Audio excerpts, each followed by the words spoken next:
to 11 servings of bread, cereal, or rice. 3 to 5 of vegetables and 4 of fruits is best. Their antioxidants and fiber help you to digest. I'm not going to have an intro for this video because there's so much to cover in this video. I figure that if you have an intro, it will take away precious time. In this case, there's 3 parts to this dot point. I'll go through the first part of it now, and it's the range of T lymphocytes. So describe and explain the immune system in the human body in terms of, the one we're going to cover first is the range of T lymphocytes and the difference in their roles. So that's what we're going to talk about first. Describe and explain the immune system or the immune response in the human body in terms of the range of T lymphocytes types and the difference in their roles. So T lymphocytes are a form of lymphocytes. We mentioned earlier there's 2 different types of lymphocytes. There are T lymphocytes and there are B lymphocytes. Now they're both produced in the bone marrow. The bone marrow is that bloody part which is inside your actual bone, so that's why it's actually quite bloody inside your bone, because of that bone marrow. And both T and B lymphocytes will get produced there, but the difference is where they mature. The actual T lymphocytes will mature in the thymus gland. So this is the bone marrow, the thymus gland is right there. So after they're born, you can imagine the T lymphocytes will move to the thymus gland, and that's where they're going to mature into their actual role as a T lymphocyte. Now that's just the first part, but the second part is you need to know about these 4 different types. There are ones which are called suppressor, cytotoxic, helper, and the regulatory or the suppressor T lymphocytes. The first one we cover are the killer T cells, or also known as the cytotoxic T cells. These were the ones we mentioned in the last video. These are the ones which kill actual pathogens directly. So as the name killer suggests, or the scientific name cytotoxic, toxic referring to a toxin. That's because they produce a toxin, directly injecting that toxin into the actual pathogen and thereby killing it. So what I wrote, or this picture here, says the killer T cell, and it says your history because they're actually targeting these infected cells, these cancer cells and these bacteria cells, and that's their job. So they're targeting these different cells and they kill them by injecting chemicals into them. So they release chemicals into the pathogen, and once they've released these chemicals, they will kill the pathogen itself. So that's your T cell, or a T killer cell. Now this is the actual only T cell which does any killing. The other ones have different roles. The next one is the helper T cell, and this is a really important one as well. I mean, they're all important, but this is a really important one. Because what name helper suggests is it kind of has a supportive role. It doesn't kill directly, it supports the killing. And does so because it releases chemicals, a group of chemicals known as cytokines, and more specifically, they're called interleukins. L-E-U-K-I-N-S, interleukins. And what they do, these chemicals, is they activate T and B cells. So if, for example, a T helper cell finds a bad pathogen, the one that it's being programmed for, it will reproduce, it will tell T and B cells that they need to start reproducing, cloning, because they're the antigens that are specific for these T and B cells have been found to be around, and they need to kill them. So that's what they do. They activate T and B cells, so they activate the specific type of immunity, and they also activate these macrophages. And remember, macrophages are a form of monocytes, and monocytes do phagocytosis. So these are your non-specific type of immune system, which means they kill any bacteria or virus they can find. But both the T and B lymphocytes and the macrophages are activated by your helper cells as soon as the helper cell realizes there's a certain pathogen in the body itself. So that's what the helper cells do. They activate your other blood cells, more specifically your T and B lymphocytes and your macrophages. And we have your memory T cells.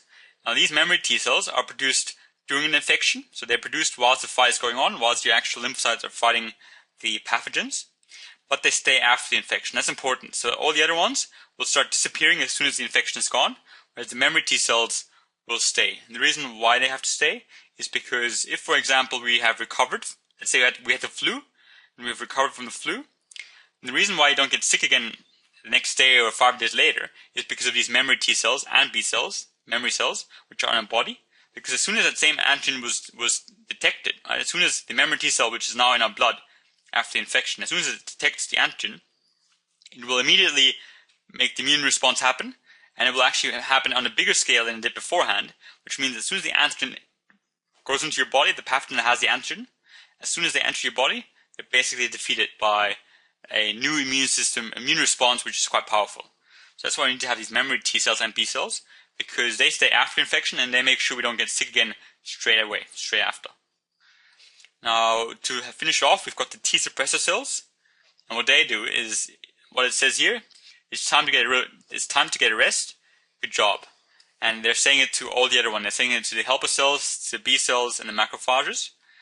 So what you can imagine is, after the fight is over, after the infection has been defeated, what the T suppressor cells do is they produce a chemical which does the opposite of the chemical that's produced by a T helper cell.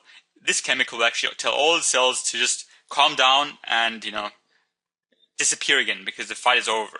So T suppressor cells will come after the fight is over and tell all the cells to go back to rest. Go away again. We don't need it at the moment. You've done your job.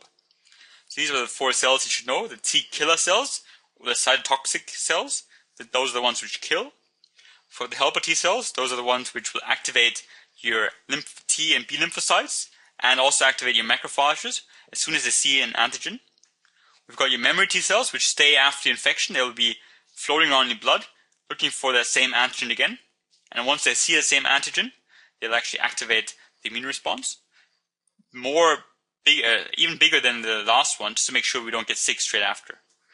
And we've got the T suppressor cells, and these ones will make sure that all the white blood cells, once they've finished the fight, that they go back to rest and don't worry too much because they've done their job. Now the second part was we need to talk about the interactions between the T and the B lymphocytes. So what we have here, we have M. M stands for macrophage. This is a macrophage. We've got T. In this case, this is a T killer cell. So this is here as a T killer cell. We've got a B cell as well, and we've got a T helper cell. Remember, T helper cells will activate the other ones, and the B cells are the ones which produce the plasma cells, which will produce antibodies, and the T cells are the ones which will directly kill it by injecting chemicals. And what you can see here, we've got these macrophages and these B cells have these strange green things, and they're called molecules, and they're called MHC2 molecules.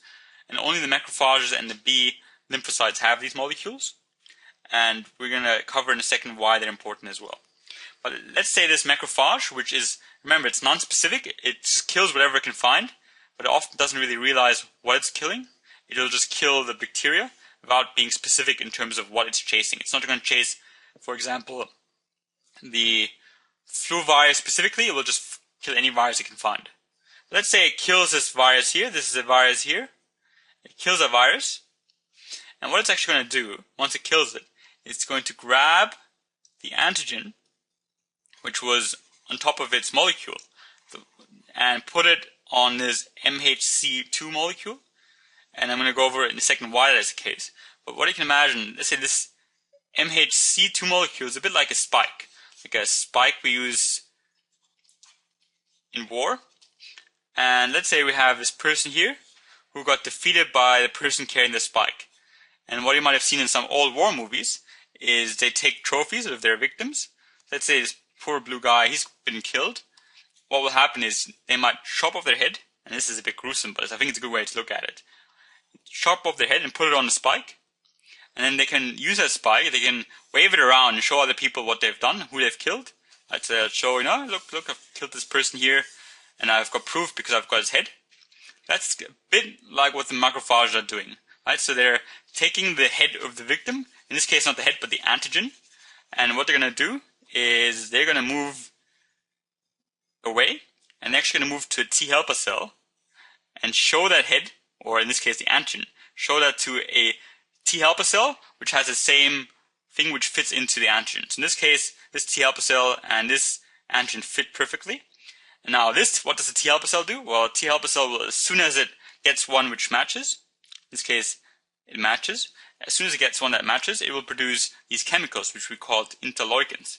Right? So these chemicals will be sent by the T helper cell, and thereby activating all the ones which are of the same type, so which will have the same kind of molecule on it. Which means as soon as the T helper cell will find a matching antigen, it's going to activate the T lymphocytes, which means these guys now know there is a pathogen close by, which is what they meant to kill. They will duplicate, they will clone in numbers, they will increase. So will the B lymphocytes, they will also increase, because they have been informed that something has been invaded the body. And what these B lymphocytes will do is they will produce these plasma cells, and the plasma cells will produce antibodies, which will also target the virus. So it will actually demobilize the virus.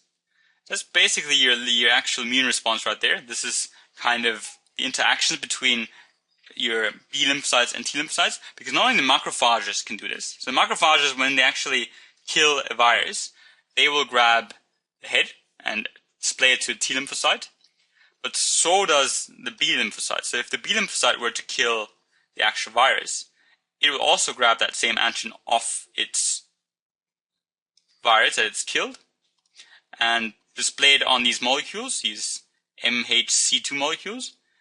And then what it will do is it will also move to a T lymphocyte and show it to the lymphocytes. And if it's matching, then we have an immune response happening. So in this case, it says talk about the interactions between T and B lymphocytes. In this case, we can have a B lymphocyte can activate the T helper cell. So a B lymphocyte can activate the T helper cell. That's one of the type of interactions they can have. Right, so the B lymphocytes can activate the T helper cell. That's an interaction they can have. And then once the B activates the T helper cell, well, how the T helper cell then interacts with the B cell is the T cell can activate, so T helper cell can activate more B and T cells using that chemical, using the chemical interleukins, right? So that's another type of interaction. So for this, you need to know these two interactions. We've got the B lymphocytes, which can activate the T helper cells. So that's an interaction between B and T lymphocytes. And also, once that happened, or once these T helper cells have been activated in some way, then the T cells can activate B cells and T cells by releasing this chemical, which we called interleukin, and that's a form of cytokine chemical, interleukin. Right, so these are the two forms of interaction that B and T cells have. Now the last one says, talk about the mechanism that allows these interactions. So how can these interactions happen between the T and the B lymphocytes? Because what you actually need to realize, for example, what is this B cell doing? If this B cell grabbed the antigen and went to the T helper cell to actually activate it, why didn't a T cell come and kill it? Because it will have, so in this case, let's say we'll just take a different one here.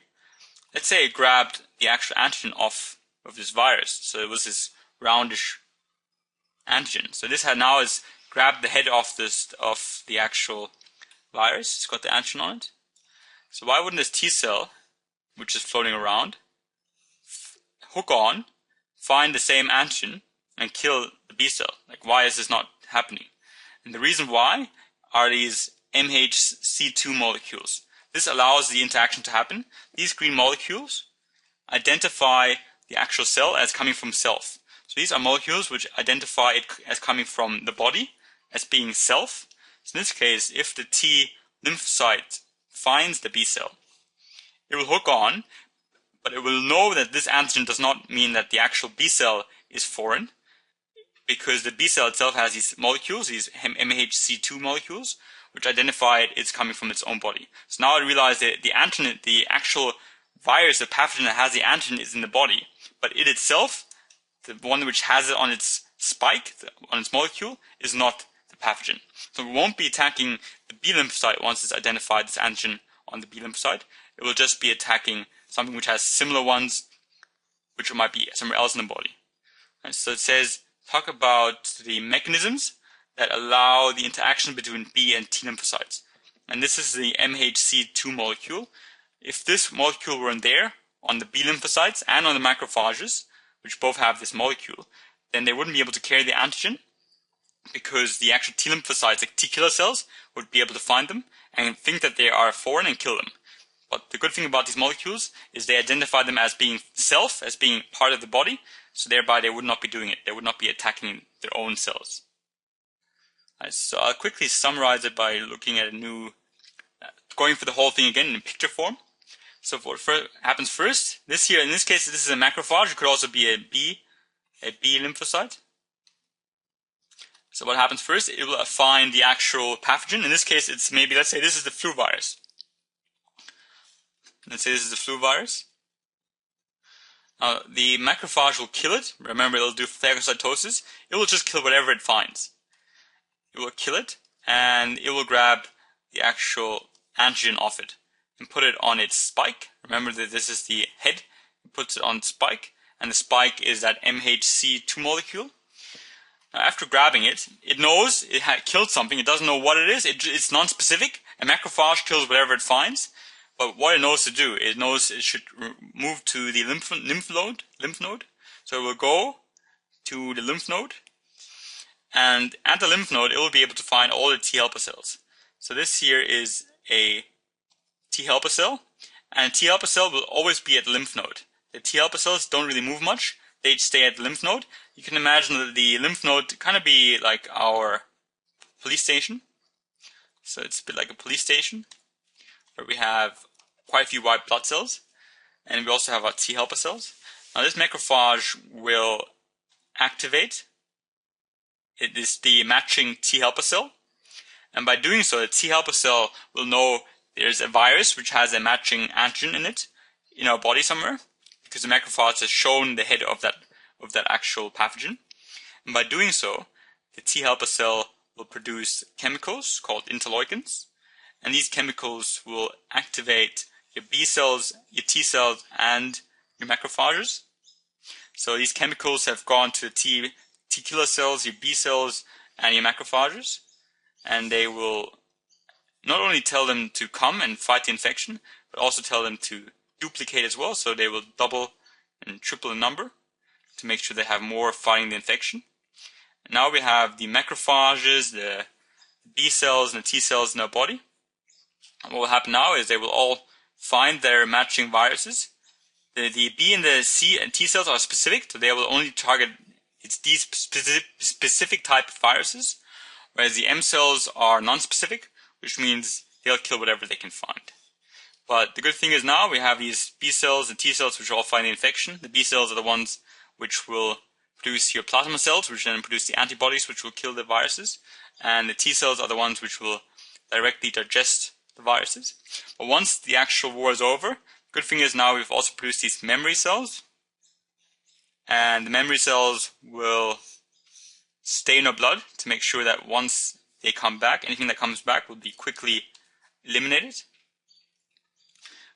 And the T suppressor cells make sure that all of the actual white blood T and B white blood cells and the macrophages, they go back and have a bit of rest once the fight is over.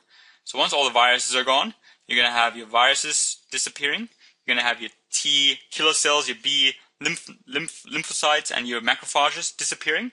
And you're going to be left over with your memory cells in your blood. And obviously your T helper cells will still be waiting at the lymph node for any new information about possible invasions in our body.